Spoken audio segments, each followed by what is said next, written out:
Hello hi friends, welcome back to our channel. Okay friends, next upcoming videos అందరికన్నా ముందుగా చూడాలి అనుకుంటే మా ఛానల్ మొదటిసారిగా చూస్తున్నట్టయితే ప్లీజ్ సబ్స్క్రైబ్ చేయండి. పక్కనే ఉన్న బెల్ ఐకాన్ని క్లిక్ చేయండి. ఇప్పుడు మనం వీడియోలోకి వెళ్ళిపోదాము. ఇంకా విక్రమ్కి చేతికి చిన్న ఫ్రాక్చర్ అవ్వడం జరుగుతుంది. ఇంకా చేతికి డాక్టర్ గారు కట్టు కడతారు.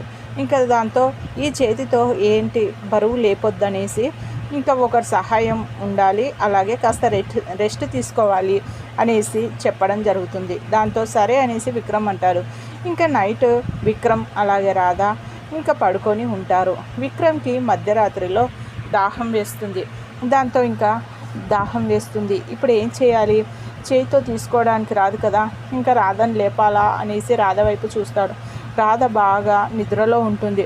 తనని ఎందుకు పాపం డిస్టర్బ్ చేయడము, నేనే మెల్లిగా తీసుకుంటానులే అనేసి పక్కనే ఉన్న గ్లాసుని తీసుకోబోతూ ఉంటాడు. ఇంకా గ్లాసు పట్టుకోవడానికి వీలు కాక కింద పడిపోతుంది. దాంతో రాధ లేచి చూసేసరికి విక్రమ్ ఇంకా గ్లాస్ అందుకోవడానికి ప్రయత్నం చేస్తూ ఉంటాడు. ఏంటి విక్రమ్ సార్, నన్ను లేపి ఉంటే నేను ఇచ్చేదాన్ని కదా అనేసి అంటూ ఉంటుంది.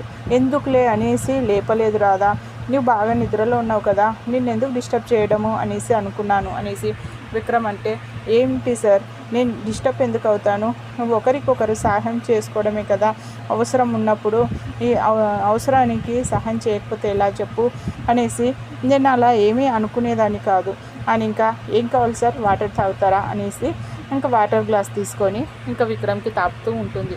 ఇంకా చాలు అనేసి ఇంకా విక్రమ్ అంటాడు. ఇంకా మూతికి అంటడంతో ఇంకా తన చీర కొంగుతోటి మూతి తుడుస్తూ ఉంటుంది. ఇంకా అలా సేవ చేస్తూ ఉంటే విక్రమ్ రాధ వైపు అలాగే చూస్తూ ఉంటాడు. రాధ కూడా విక్రమ్ వైపు చూస్తూ ఇంకా మూతి చీర కొంగుతో తుడుస్తూ ఉంటుంది. అలా ఒకరి కళ్ళలోకి ఒకరు చూసుకుంటూ ఉంటారు. ఓకే ఫ్రెండ్స్, మా వీడియో కనుక మీకు నచ్చినట్టయితే ప్లీజ్ సబ్స్క్రైబ్ చేయండి. పక్కనే ఉన్న బెల్ ఐకాన్ని క్లిక్ చేయండి. ఇలాంటి వీడియోస్ అందరికన్నా ముందుగా చూడగలుగుతారు. Thank you.